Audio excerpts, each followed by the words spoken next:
A steal by Tippett. The game at his stick. He scores! OT in OT. Tippett wins it for Philadelphia. This is episode 103 of the Liberty Hour. Danny Deemer here with Chris Stumpo.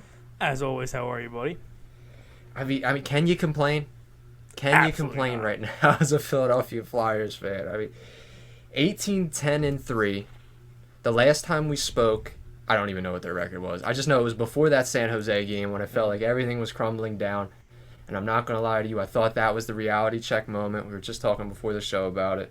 But since then, I mean, they finished off that West Coast road trip extremely well. And since then, they have been the best team in the league, basically. Fifth best, if we're going to go record-wise. 12-4-2 since that November 7th game in San Jose. Insane. So, when was their last regulation loss? Regulation loss? Yeah, when was the last time they left a game without a point? I want to know that. I could probably look right now. Because that's what kills you in the National Hockey League. If you're getting loser point, like if you're losing games and it goes to OT, you can survive off that for a long time. November 28th against Carolina, we lost 4-1. Since then, we lost against Jersey November 30th in overtime. Hughes brothers right off the rip in overtime. I'm pretty sure that's what that was. Forcer ties the game late. Yeah, so that was November 30th. And then December 2nd, we beat the Penguins. The 4th, we beat the Penguins again. Arizona won. Colorado game, we beat them 5-2. And then the L against Nashville was in overtime, so it doesn't count, obviously. Washington W, Detroit W, and then we beat New Jersey tonight. So, yeah, the last regulation loss would be November 28th. So this entire month of December, they have not lost a game in regulation. That's insane. Dude, like we tweeted the other day, who would have thought, dude? Definitely not me. Definitely not me. I woke up, I'm not going to lie, I fell asleep during the third. I was just extremely tired. And I woke up, and that was the exact meme that popped into my head when I saw that we finished the game out. And it was funny because I was like, oh, he already tweeted that out because I tweeted the exact video the day after. But it's true, dude. Like, nobody, I don't care if you were one of those people who thought getting Couturier back at 100%, because there was questions about whether or not his health would stand. But nobody... Very valid, too. Yeah, absolutely. Even the optimistic people is what I'm trying to say. Even those people going into this season gotta be surprised, right? Because even like we were optimistic. We were, if Couturier stays healthy, you get Cam Atkinson back, who hasn't been good this year. A couple of young guys keep continuing to play well, which we have seen. And then, I mean, we'll get into the goalies and the defense later. But everything that we've said has to happen for them to be where they are has. You know what I mean? So... It's great to see. You can't complain, man. It's especially after landing Mitchkov. I don't give a fuck, dude. Like, you know what I mean? Like 7th. I mean, we'll get into it. 7th overall, you land a superstar like that, and I feel like this is nice, man. I mean, we'll get into whether or not like all this winning is best for the long term, and I mean, I think it is. I mean, I don't think losing gets you anywhere. It doesn't really. I'm not going to go into the whole culture thing, but losing. I mean, you look at so many teams who just struggle to build teams despite it gets having you somewhere. Top picks. You know what it gets you? It gets you a Matvei Michkov. But we already have a Matvei Michkov. So you don't really have to full tear it down the way these other franchises are doing it. Dude, I'm here for all of this. Not going to lie. I tweeted it the other night. My heart's in it. Can't help it. Love this team. There's a lot of addition by subtraction on this team as well. Like the fact that I'm not watching Kevin Hayes every night. The fact that I'm not watching James Van Riemsdyk. Even Ivan Provorov, I was really big on him as a prospect and coming in. But towards the end, very frustrating player to watch. Yeah. Couldn't handle a puck at the blue line to save his life. I mean, not that we were in the locker room and not that we can attest to any of that, but... Oh, I mean just for like me watching. Yeah. No, I completely know what you're saying, but I'm saying in terms of like, obviously we don't know what's going on in the locker room, but you can't help but to just make an observation from afar and be like, hey, those additions have to be, those subtractions have to be additions in some kind of way. Because I mean, you just look, the team loves to be around each other. They love. I mean, look at Ryan Paling's quote today after the game. If I could find it. Yeah, I saw it. While you're looking for that, I'm just going to bring up Sean Walker. Kevin Weeks tweeted the other night that he loves it here. He loves his teammates, loves playing here. That's the sentiment from every player right now. Yeah. Everyone is, like, you could tell it's not fake. You could tell it's real. Like you said, Paling with the quote after today's game talking about how there's team events and guys are hanging out outside of the games and stuff. That's winning teams have that. Yeah, unanimous. They always have that. How they love playing with each other, and just like you said, it's a huge part of a hockey team, and the fact that this team is so close, and they're not the most skilled, and that's something that he reiterated. This is the full quote. We're not the most skilled team. We're not the prettiest, but we compete our asses off, and we work hard, and we appreciate one another, and I think that goes a long way. Absolutely. Absolutely. And having this kind of worth ethic and foundation, and yeah, it only goes so far. I'm not saying worth ethic and grit and playing the right way like, wins you cups outright, because it doesn't. You need that high-end skill, but this is the foundation that had to have been laid regardless of if we had Michkov in the system or if we didn't. You know what I mean? Like, this had to happen one way or another, whether it was with this group, whether it was with a group that was a little bit younger. You know what I mean? It was just the foundation has to be laid, and it's beginning to. Like, a quote from Ryan Paling like that is great to hear, because you want guys like Matvei Michkov, like Cutter Gauthier, like Oliver Bonk in the future to come into a situation like this. So setting the foundation is exactly what you want to see. And they've blown expectations from every Flyers fan off the door. I mean, nobody's predicted this, you know? Yeah, they've really taken to that underdog mentality. It's a team full of guys all trying to prove something. They've been told what they can't be. Like in March and June, they've been told how underskilled they are, how much more skill they need in their lineup and shit like that.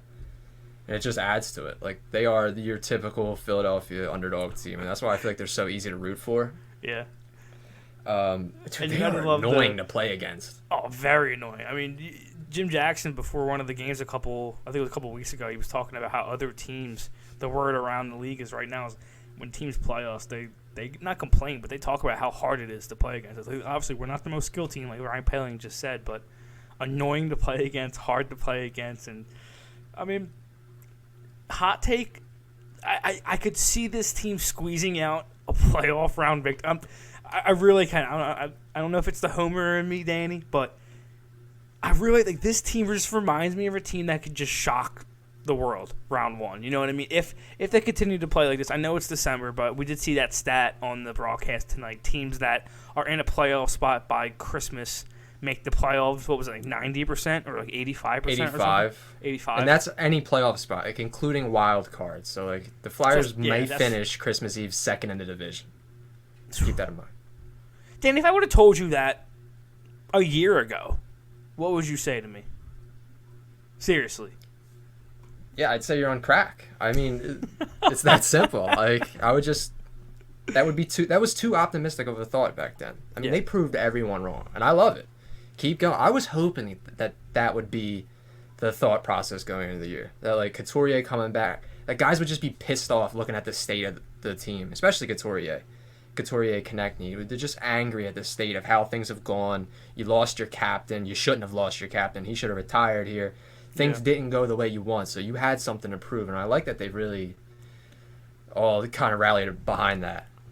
And Couturier is huge. I mean... Oh, yeah, he's been...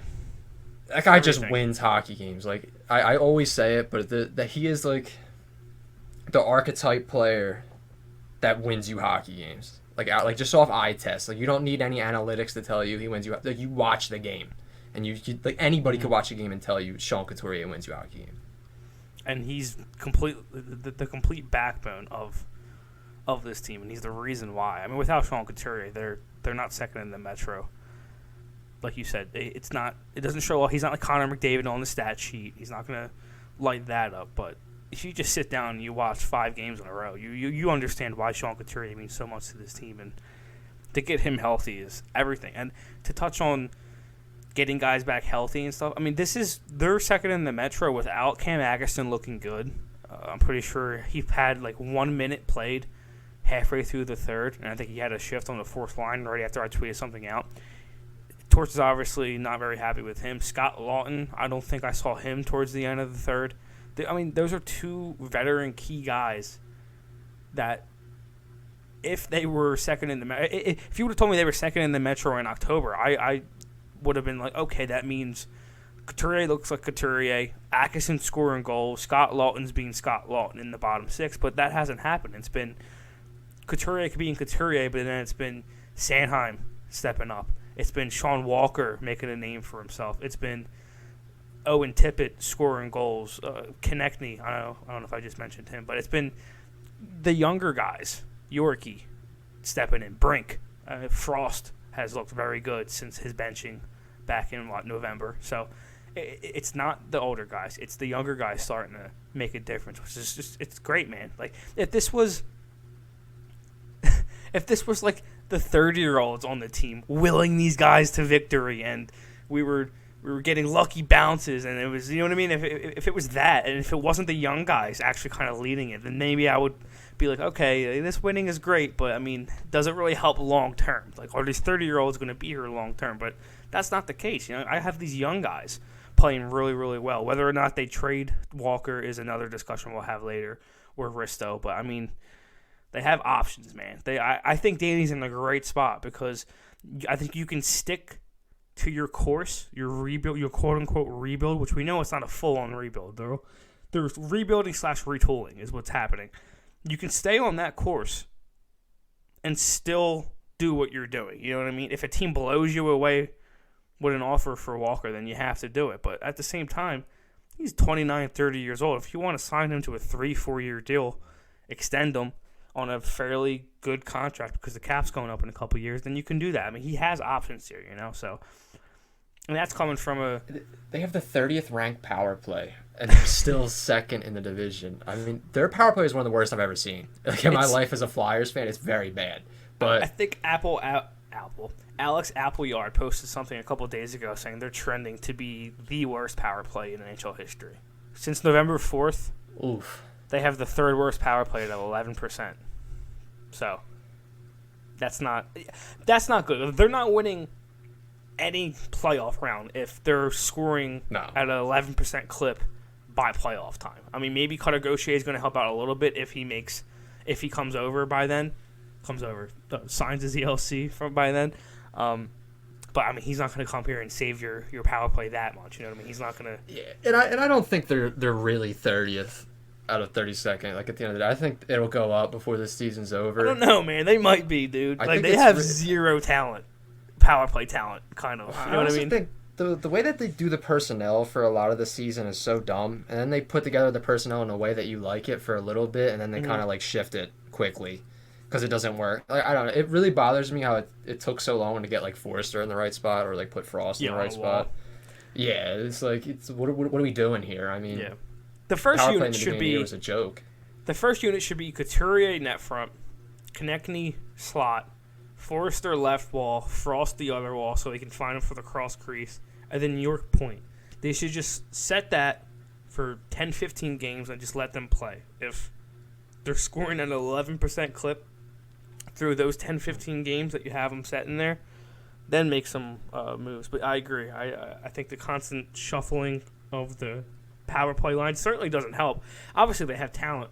I'm not saying they're talentless, but the constant shuffling of the lines can't help in terms of chemistry. I mean, you want to build camaraderie with those guys. You want to know where their soft spots are at, like how fast they like the pass on the stick. You know what I mean? It just in terms of chemistry, it's hard to build that when you're constantly shifting the units. And you got Risto on the point one game, and then York the next game, and then you got Sanheim the other game. Farabee just got put back on power play 2 in place of Lawton. So a lot of shuffling. I agree. It's hard there. I remember watching Frost at net front for a little bit.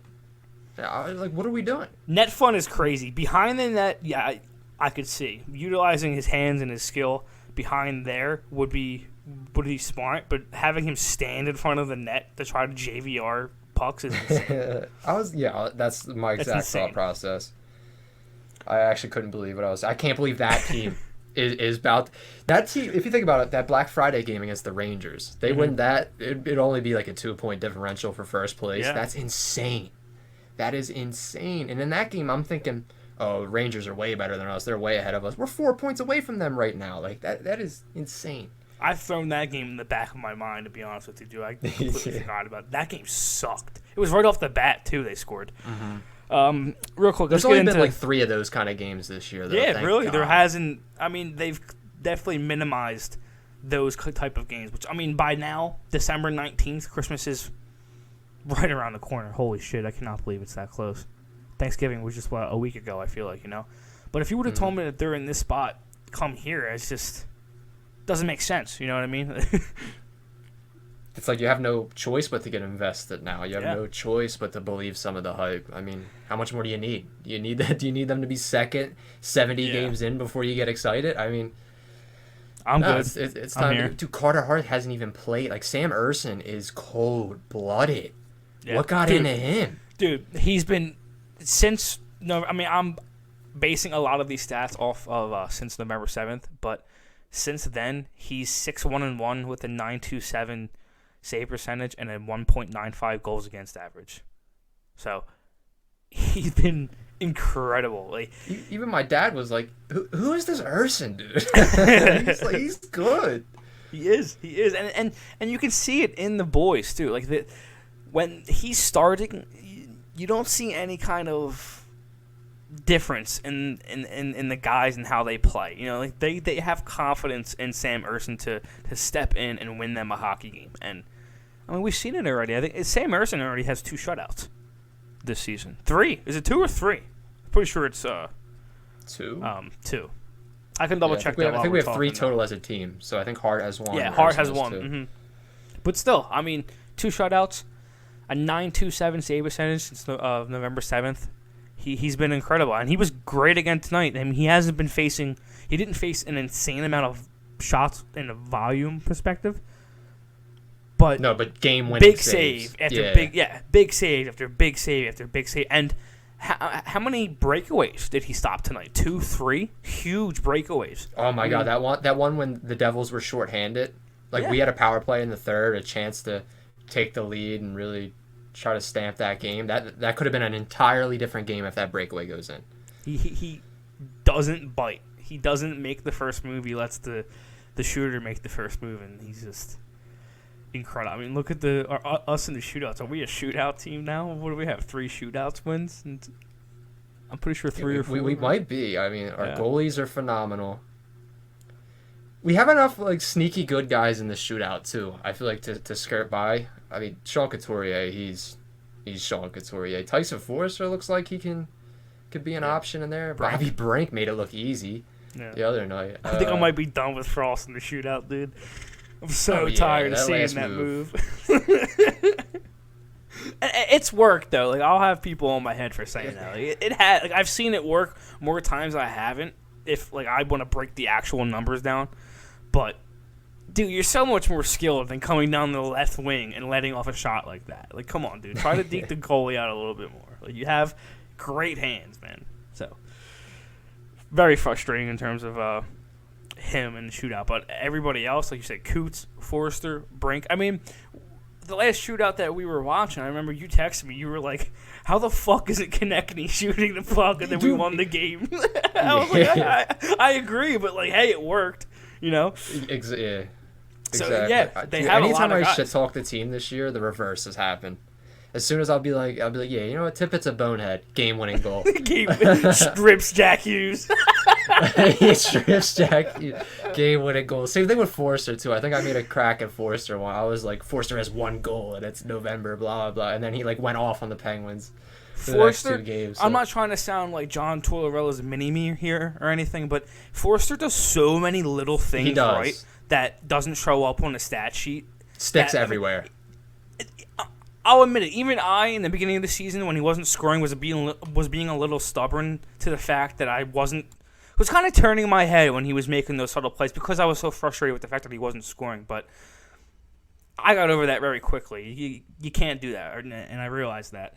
He makes so many subtle plays, especially in the defensive zone. 1v1 battle, he's winning the puck probably 90% of the time. I've seen him win battles against guys who have been in the league for 10 years. He is, and I think Tortorella talked about this a couple weeks ago, he is by far the best board battler, if you will, on the team. I mean, him along the boards, he's coming out with that puck 90% of the time. And he makes so many little plays like that coaches would like John Tortorella. So that's why he loves him so much. Because if you just look at the score sheet, he's obviously right now. I mean, he's only 21 years old. But if you watch these games, man, it's very quick. You can tell very quickly of why John Tortorella loves him, because he is extremely impressive in that aspect. You know, he's just I like impressive the way kid. He kind of gets to his shot too sometimes. Like, I don't know if you saw, he had a couple wrist shots in the slot tonight, like a couple drag back wristers, and Yeah.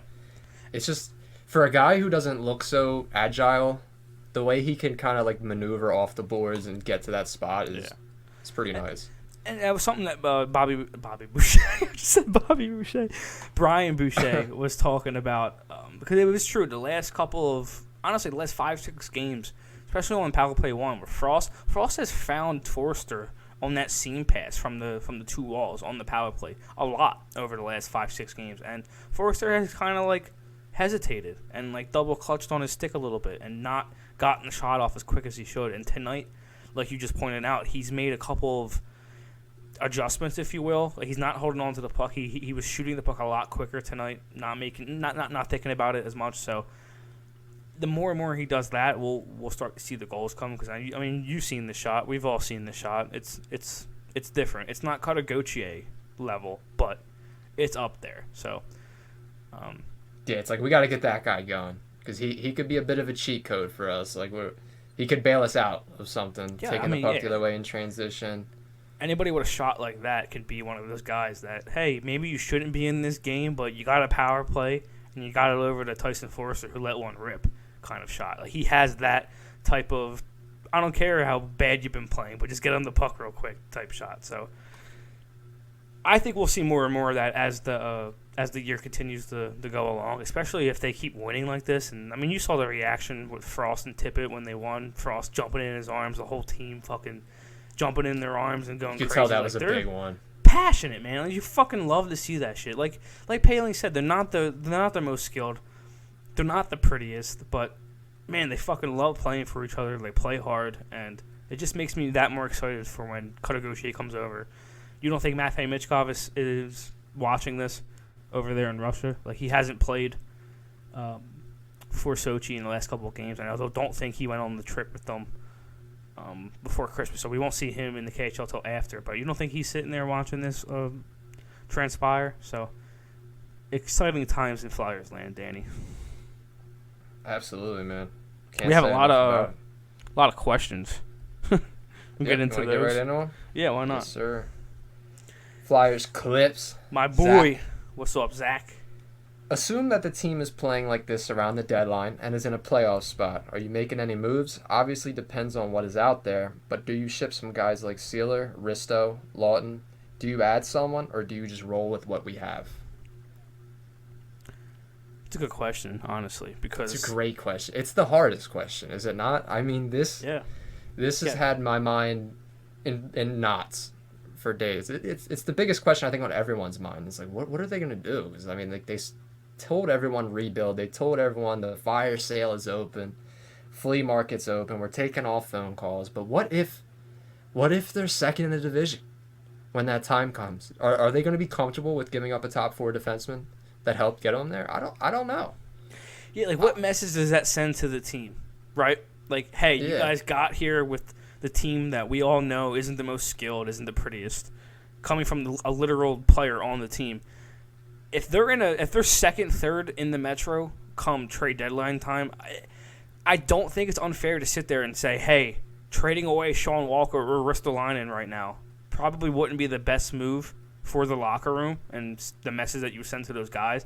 But at the same time, if a team blows you away and says, "Hey, we'll give you a first and a B-level prospect for Seeler and Walker," can you say no? Because long term, that's going to help the team. You know what I mean? Walker is a 30-year-old defenseman who has been great this year. Don't get me wrong, but I mean, I'm not saying this is an outlier. Like I don't think he's bad by any means, but maybe it wouldn't be the worst decision to trade him for a haul.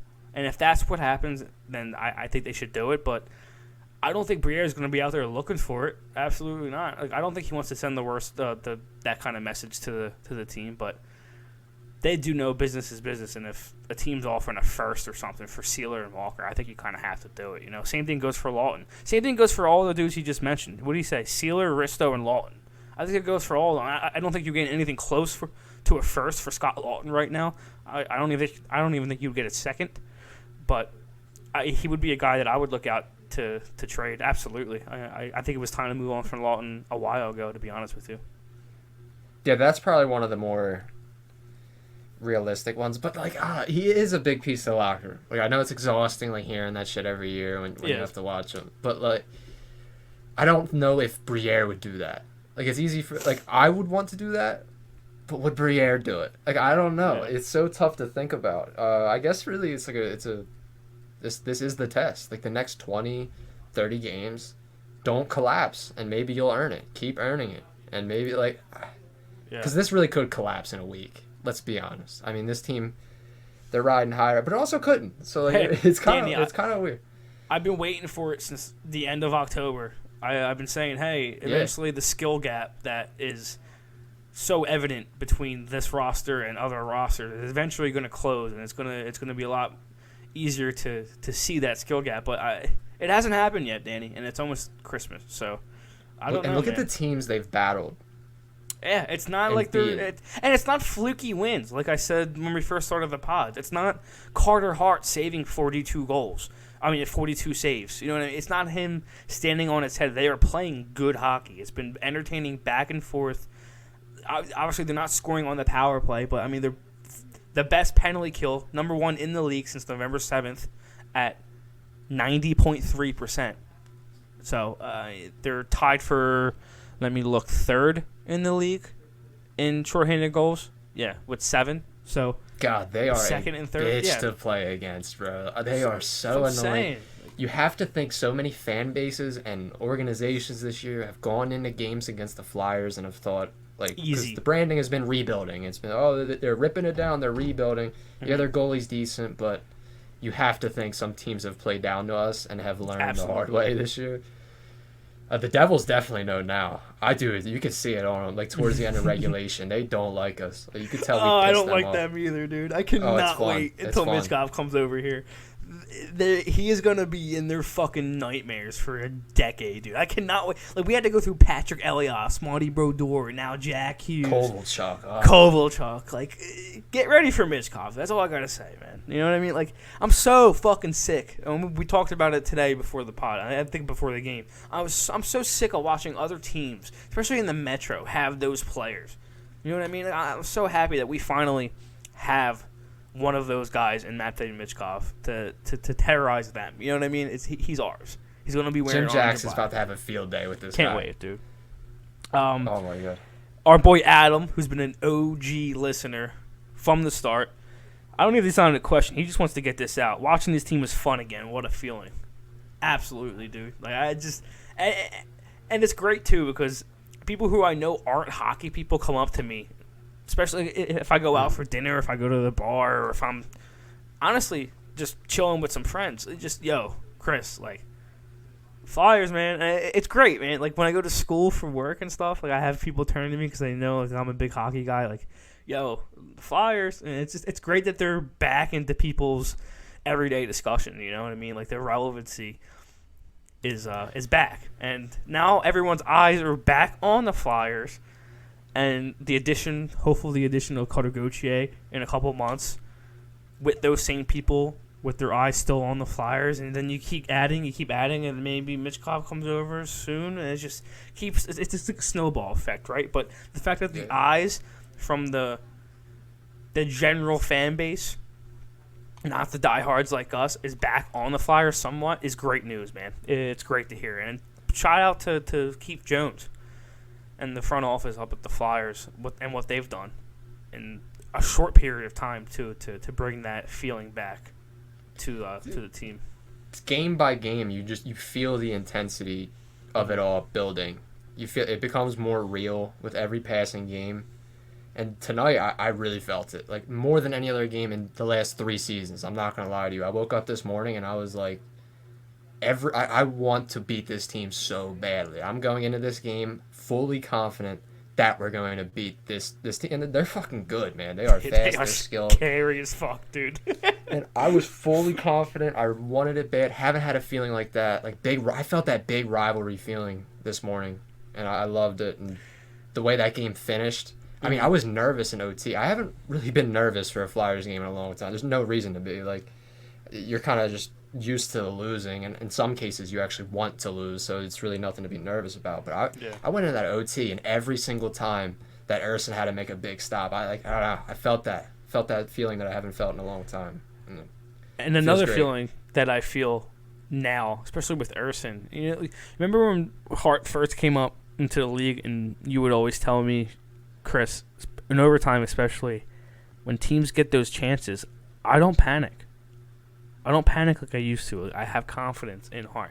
I feel that somewhat for Sam Ersson now, especially when I see a breakaway from another team. Dude, he is a very good goaltender. Like, we have, and it's crazy to say this because it's the Flyers, and I know it's a running joke that the Flyers don't have goalies. They never had goalies. They don't know how to develop them or keep them.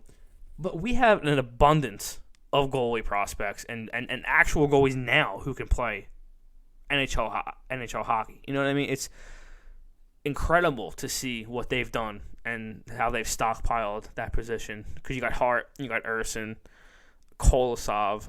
Fedotov still obviously a question, but I mean the kids that they drafted. I don't know how to say his name, Ersson or something like that, but.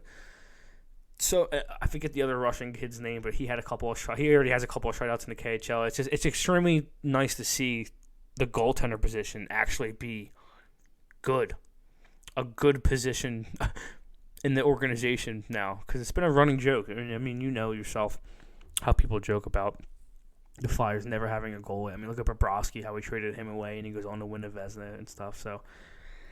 It's great to see Sam Ersson play the way he has, because he hasn't been good. He's been elite like since November 7th. He's been very, very, very good. So and that's why I don't think it's a hot take for you to say that this team could steal a playoff series, because how could you think that this team could go down easy in a playoff series? I don't see it. If this team's going to get beat, they're going to get beat scratching and clawing. Playoff They're first, though? blocking every shot. Playoff Carter Hart. Seen it before. I mean, I'm cool on seeing Rasmus Ristolainen 4 or 5 times. Did you see his game against Detroit? He destroyed 3 people. I mean, let's talk about Rasmus's his play since Bradshaw and John Tortorella have taken over as coaches for him. I mean, he made a comment a week ago, that he wishes Tortorella was his coach when he first came into the league at 18. The transformation in Rasmus Ristolainen's defensive game has been mind-blowing. Like, it's been night and day in terms of just positioning, how fast he's getting rid of the puck instead of trying to do too much with it. It's just gap control, his stick, using his body more. I mean, just everything. Whatever they've done with him has been amazing. Bradshaw is going to probably get some head coaching looks this summer because of what he's done. I mean, look at Sanheim, York, Risto, Seeler, Sean Walker. I mean, I can go down the list. All of these guys. They're the biggest surprise of the season. Yeah, absolutely. The defense has been the best. The defense is the reason why this team is where they are. Because, number one, this team cannot make plays off the wall. I mean, we see that with the power play. Once they're in the zone, they can't make plays. They are a rush team because the defense kill plays at the blue line, and they get pucks moving through the neutral zone with speed. So you add a guy like Cutter Gauthier, who's a transition demon, into this team this year, that's only going to help and make them more elite off the rush. And then it'll help the power play with the shot off the wall as well. But going back to why they're so good right now, it's this defense, Danny. 1,000%. And it's the work of Brad Shaw with this defense. It's been 100% the reason why they are where they are right now. So, amazing job. It's been so fun to watch how good they've been. Everyone. Like I think everybody on the defense, minus Mark Stahl and Zamula, have been good to really good this season. I think that's fair to say, right? Yeah. And suddenly that cap hit looks mighty fine for Rasmus Ristolainen. I'll say that. That contract that everyone cried, bitched and moaned about, the cap's about to go up $8 million. Mm-hmm. The type of player he is, just there's a price tag that comes with that alone. Like it or not. It's just there's a value behind players like him. And 5.5 isn't that's 5.5, right? It's not looking 5. too bad. Oh my, yeah, 5.1's not looking too bad. Yeah, you That's don't all I like gotta that much. say. I mean, Sean Walker, 29 years old, makes $2.6 million and is an unrestricted free agent next year. And he's playing the way he's playing right now. It's going back to, this is kind of going back to Zach's question, because I've been thinking about it since he asked it. That's really going to be a tough decision, man. Like, it's really, Yeah. Do you want to send that kind of message to the team? Because I know, they know it's a business and blah, blah, blah, but like you said, do you really want to trade away a top 4 defenseman that's gotten you where you've gotten before you head on to the playoffs, hopefully? I mean, if they're in that spot at trade deadline time, so tough, because there are going to be teams calling, Danny. $2.6 million, and he's an unrestricted free agent next year. Like, yeah, I know you take the risk of him walking, but a team that's looking to win the cup is going to look at that and salivate. A fucking right-handed defenseman, 29 years old, puck-moving defenseman at 2.6. I mean, we don't have to eat anything. We can get a first just trading him straight up, maybe. You know what I mean? So, tough. I don't envy Daniel Briere having to make that decision. Me either. So, That's it's going to be tough. That's a tough decision. And who the fuck's There's going to trading be for criticism either way. Who the fuck's trading for Mark Stahl? Nobody. So he ain't going nowhere. Seeler, I could see teams calling for him because they called for him last year, and he's probably been just as good, if not better, this year than he was last year. So a lot of tough decisions, Danny. A lot of tough decisions. A lot of interesting games coming up from now until then, as well, man. Just see how things go. We got 2 more before the Christmas break, so looking to end this stretch of games before that Christmas break hot, because that would be nice, 85% chance. Let's go, dude. I'm running it. We have more questions, right? Yes, we do. Looks like Gillis the one, or Gillett is the one. Not sure if I said that right. He said, I'm starting to believe they could be for real.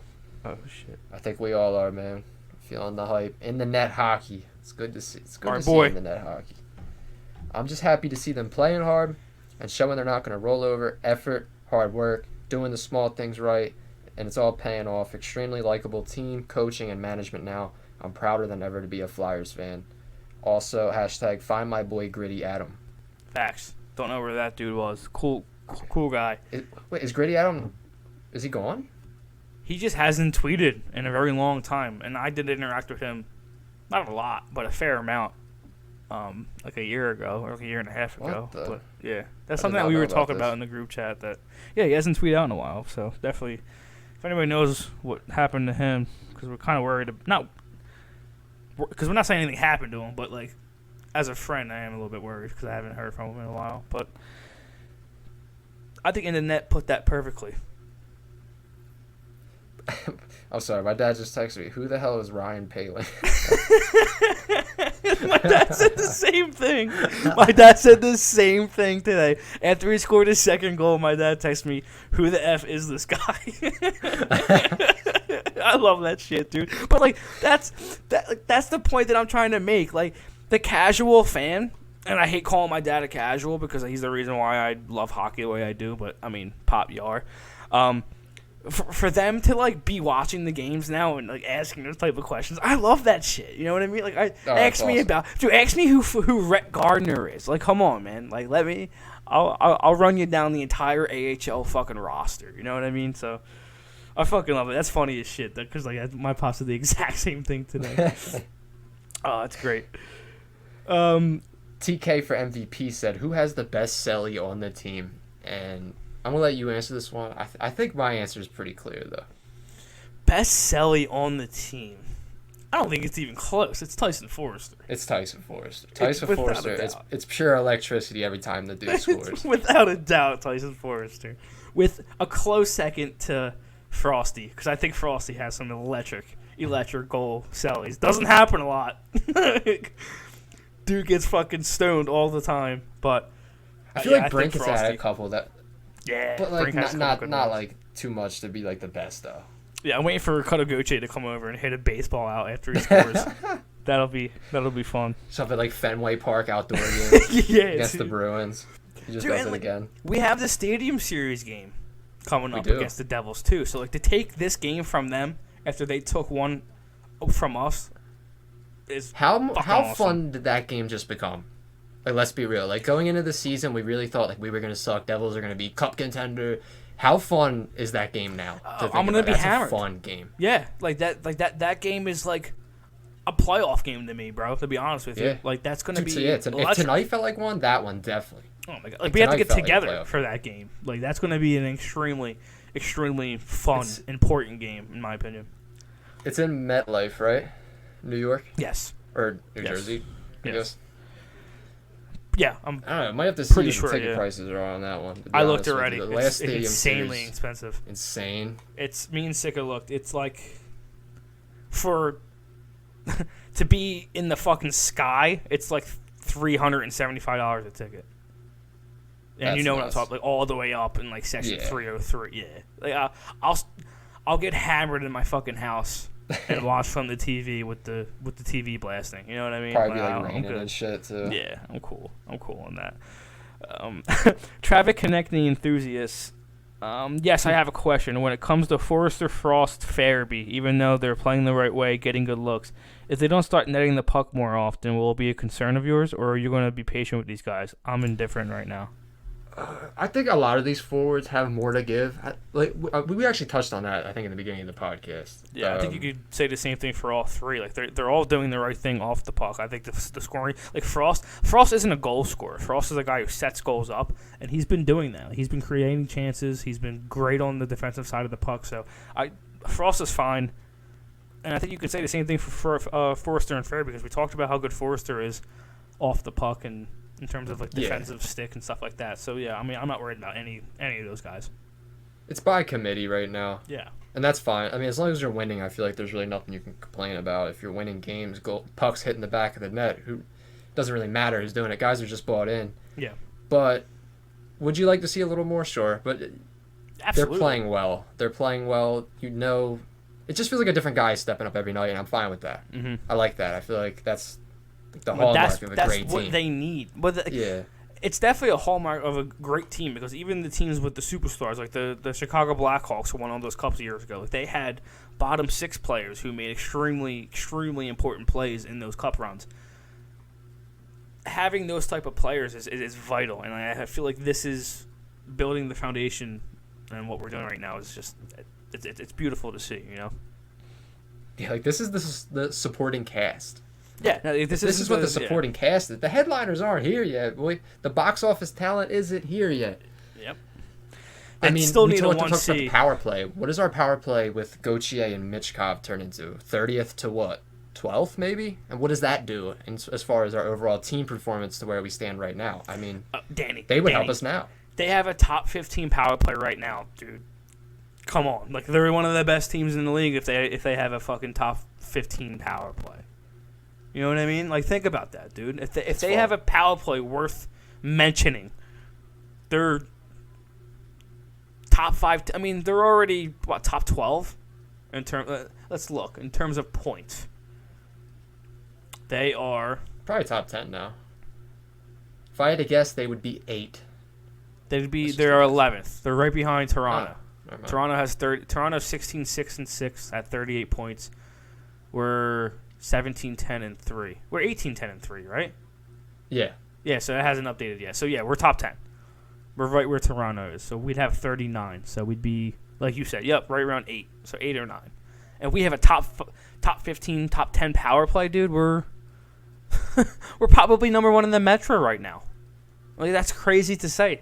We've had the trending to be, per Alex Appleyard, trending to be the worst power play in NHL history, and we're still 11th in the league, and it's December 20th, 19th.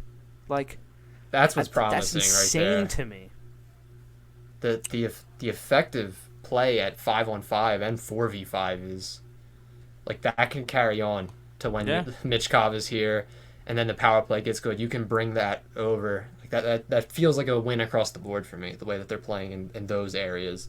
Obviously, you need some power play goals. I mean, especially if we want this little playoff dream to be realistic, they're going to have to put some of those in and get something rolling. Someone's going to have to just kind of...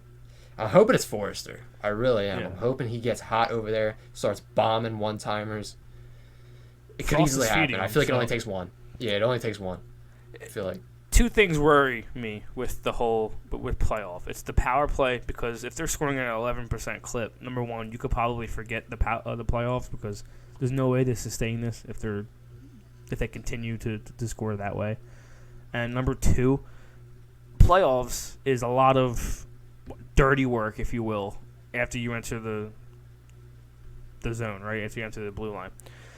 I'm worried about because they really struggle creating plays and coming off the wall and moving the puck towards the middle and creating plays that way. So in the playoffs, that's literally all it is boardwalk and creating plays off the wall, and they struggle doing that. They're a rush team. So maybe first round you could win a playoff run around being a rush team and kind of converting that way. But once you get into like the second and third, which obviously I'm not expecting them to win a second or third playoff run, but it does worry me in terms of going into the playoffs, because they do struggle with those two things. And that's like two extremely important things to have in the playoffs. So, but I mean, it'll come down to matchup, though. I really think like it depends on who they match up with in round one. Like if it's the Islanders, I want War to fuck them, dude. Yeah, I didn't think that would come as soon as it as this year, that rematch. But if that did happen, that would be, oh my god, that would be incredible. I would be ready for that. I can get behind that. I want nothing else. Whatever happens round two, cool. It's already house money. It really is. Whatever happens round two, it's whatever. I just want them Islanders round one. Let's just run that back one more time in real buildings. Real hockey. Austin says, Reese Domer, is it too early to say we back? No. We're back. Listen to that building. Listen to the building. Listen to JJ. We're back. It's fun. Yeah, I think we're back. I mean, we're not going to go win a Stanley Cup, but in terms of being relevant and being able to watch and sit down and enjoy a hockey game again, a competitive hockey game, not just one out of the blue, but consecutive night in, night out, yeah, we're back. They're not a laughing stock anymore. It's nice. I keep going back to Paling's quote. Like, they're not the prettiest, they're not the most skilled, but, man, they work hard and they show up, man. Like, we talked about, they've had 3 clunkers where we've kind of just been like, okay, yeah, that's this one you throw away and forget about. You know, they've only had a handful of those, if not less than that, you know, so. Even when they go down 2-3 goals, I don't worry. I'm still watching. Like, JJ always throws out, JJ always throws out that record. The Flyers record, if they don't score first, is fucking abysmal. And the Devils scored first tonight, and I was like, I don't give a fuck. Like, they came back against the Devils last time. They're gonna do it again, and they did. How about Nashville too? They were down 2-0 in Nashville. They should have lost definitely should have lost in regulation in Nashville. And it's funny to look back at that game and think like Ersson should have had that save. Like they easily could have won that Nashville game too. And this could be a massive winning streak right now. Honestly, dude, can we go get Michkov real quick? That's what I'm saying, man. Operation Go Get Michkov. Can you cook that up? You have to think all parties involved are seeing this and want to accelerate the timeline. Like, how could you not? How could Michkov and his agency not want this accelerated? I can almost guarantee you he does. I mean, selfishly, I guarantee he does. But, and how could the Flyers not? Like, after seeing this, you don't think that they think that he could be a difference maker now? Like, he could. Oh my God, he is. They It's not a just, matter of if. He would 100% be a difference maker. He'd be playing in the top 6, power play 1. Oh, my God. It's just insane, too, because they spent to the cap ceiling these past couple years and were god-awful. Like, just atrocious, picking top 5, basically rebuilding while spending to the cap somehow. The first time I think that's ever probably been done. Yeah. And now this year, they're eting like $10 million in dead money. Like, just wasted on acquiring And they're assets. second in the And they're Metro. Yeah, it's so, like, that defense is so much cheaper, and it's better. It's crazy. They're giving Cal Peterson $5 million, and he's been back and forth between backing up a sick Carter Hart and the AHL, and they're second in the Metro. It's hilarious, dude. It really is. That is fucking hilarious. Real quick, I'm not gonna ignore the negative comments because that would just be fucked. So can't spit out all the positive ones. This is from Luis Javier Lopez. Not a cup caliber team, so woo. Better off in the long term acquiring young talent. Looks like Hart can be traded. I kind of want to. I read that comment because I kind of want to talk about like the first sentence. Not a cup caliber team, so woo. That's been a lot of people like negative. The people who were being negative about this. That's a lot of people's thing. Is they're not going to win a cup, so this is essentially bad for the long term because they're not losing. They're not acquiring a top 8, 10 pick in this year's draft. So in essence, it's bad. So how do you feel about that? I wanted to get your thoughts. I just think the only reason any organization should do a full rip down is to get a Connor Bedard, get a Mishkov, and since we already have him, I do think it's passable. I do understand like the criticism though. I mean, I can understand people for years have watched mediocre teams, and for them to just fall in love with the 18-10 stretch and go right back into mediocrity or potentially is definitely a thought. And there's so many people who have gone through these like prospect hypes that like haven't panned out as a fan, so they have a lot of PTSD when it comes to prospects and shit. So I can understand like the concern. I just think Matvei Michkov is that good. To the point where, I mean, listen, the team is 8 games above 500 right now. Mm-hmm. You're not picking top 5. Like, I mean, what do you want? Do you want pick 14, or do you want pick 19 and a sold out burnt orange crowd? Because I want pick 19 and a sold out burnt orange crowd. Like, I don't really care at this point. It's kind of all marginal now. Like we're not gonna pick that high. So like, the criticism could have been in the off season, I guess, but everyone expected them to be terrible, and they're not. So, like, whose fault is it? I don't know. You can't blame the players for playing that far above expectation. Everyone thought they'd be bad. It's not like they made a good team in a year where they were supposed to make a bad team. Everyone thought they'd suck. So it's tough. I don't know. I understand the criticism. I'm here for the winning this year. We have 2 first-round picks. We have assets to get another one if we want to. We can move up. It's not the deepest draft, so I guarantee there's some teams that could be maybe talked in to the possibility of that. Definitely more realistic than last year. But what are your thoughts? Like, here's the thing. It's not a draft that is as deep as last year's draft. Like, you're not going to find a Zach Benson as deep as Buffalo got him, or you're not going to find a Gabe Perreault who went right after we picked Bonk in this year's draft. So I can't really. Here's my thing with this is, I understand the whole. I would rather them lose because they're not going to win the cup this year. They don't have an abundance of high-end talent.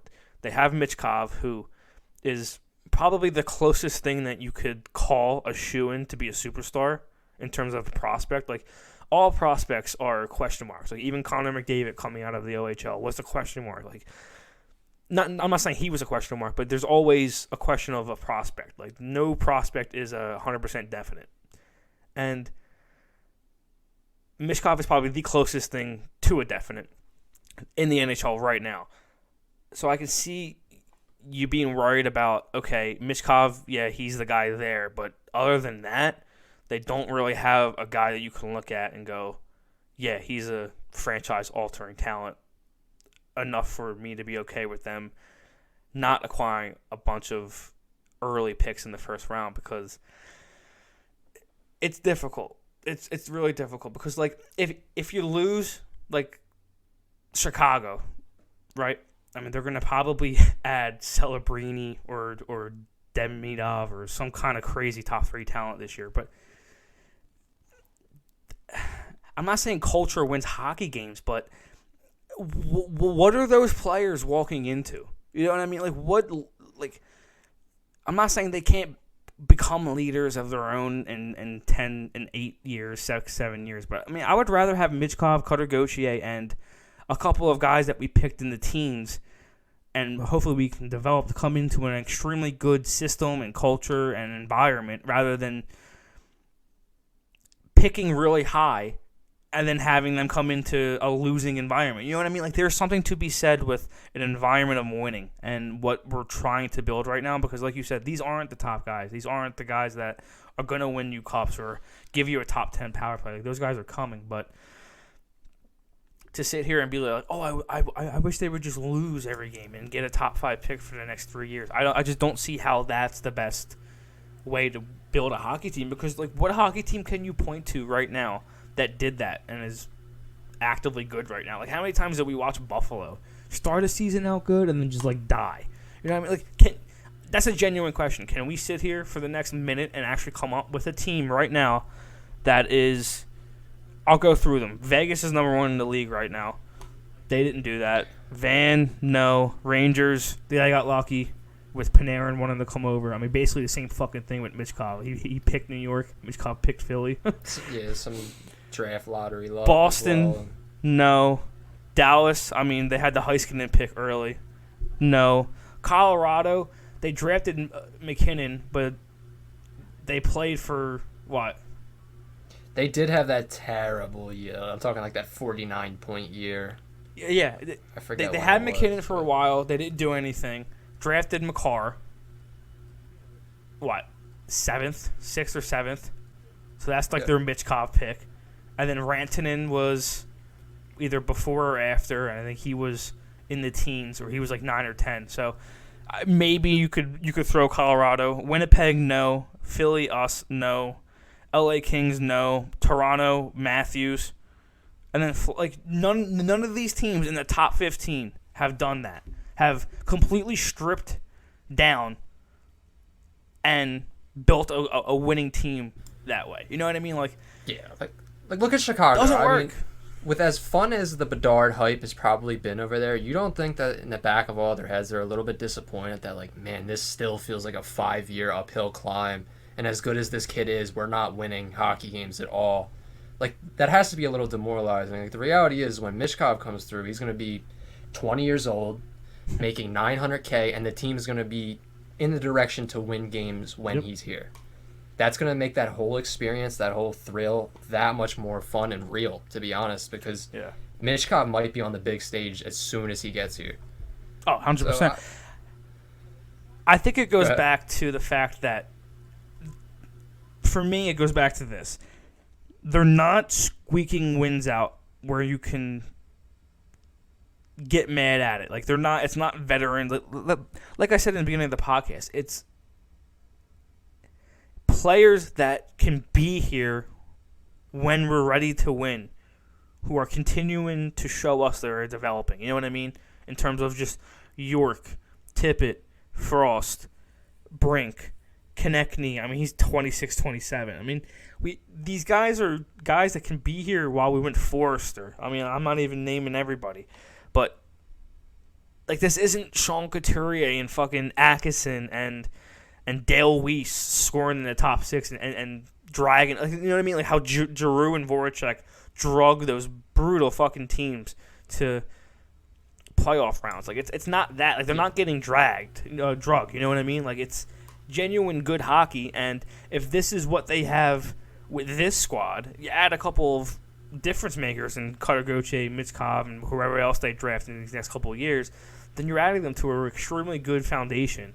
And then you have that game-changing skill. So it's exactly what you would want, man. Like, it's not – if it was the opposite, if it wasn't the young players doing this and it was the older players and we were winning off Carter Hart standing on his head, then I'd be like, yeah, this is this is trash because we're not actually a solid team. We're just getting bailed out by good goaltending, and we're going to add a top 10 pick to a shitty foundation and then have, you know what I mean? It's just, I would rather this happen and then try to do something with the 2 picks that you have and maybe a player. Maybe Danny gets a little creative. Like, you haven't seen a lot of teams jump up crazy in the draft, but maybe you can do something. But yeah, this isn't your typical rebuilding team full of temporary cap dump players that the organization is not committed to. Like, the majority of these guys will play with Matvei Michkov.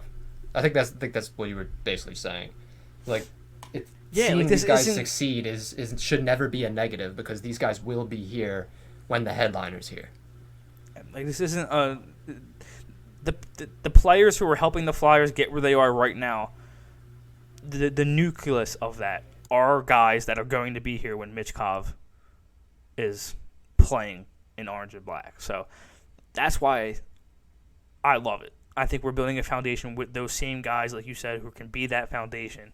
And then you just add in those players that we already have. Like you said, most teams who want to strip down and do what the Chicago Blackhawks did and trade away an Alex DeBrincat and trade away a Kirby Dach and do all of that is to get a guy like Bedard or get a guy like Michkov. And we lucked into it. So I'm okay, man. Like, I'll take Carter Hart being Carter Hart. I'll take our defense playing the way they are. I'll take Tyson Forrester and Bobby Brink and all these young kids continuing to develop. Sean Couturier being Sean Couturier. I mean, he's only 30 years old. So, I mean, if he continues to stay healthy, we have a good amount of years with him left. So it's good. It's good for the organization. It's nice to see Keith Jones back in the locker rooms after wins and stuff. Not back in the locker rooms, but it's nice to see an owner back into the locker rooms. I love that. Yeah, I know. Isn't it great? Yeah, I love seeing the pictures after every game. It's so awesome. Especially that one of Briere and Couturier. I definitely like that one. It's just so cool, like, to see, like, GM Danny Briere fist pumping, 30-year-old backbone of the team, Sean Couturier. Remember when he was 18, just coming in. Like, it's crazy. It's great, so man. Much easy. It's so easy to root for. Like, is it not? I mean, we said it coming into the year, but, like, from the front office down, it's so easy to root for. Like, how could you not root for Danny Briere? An 18-10-3 Philadelphia Flyers team led by Danny Briere and Keith Jones. How can you not? Like, I don't think you're a Flyers fan if you're not moved a little bit by it. It's full circle, too. Like, that picture you posted with them, with Briere living with Sean Couturier, and then him and Couturier fist bumping. Like, that was pretty cool. Yeah, it was awesome. Do we have any more questions?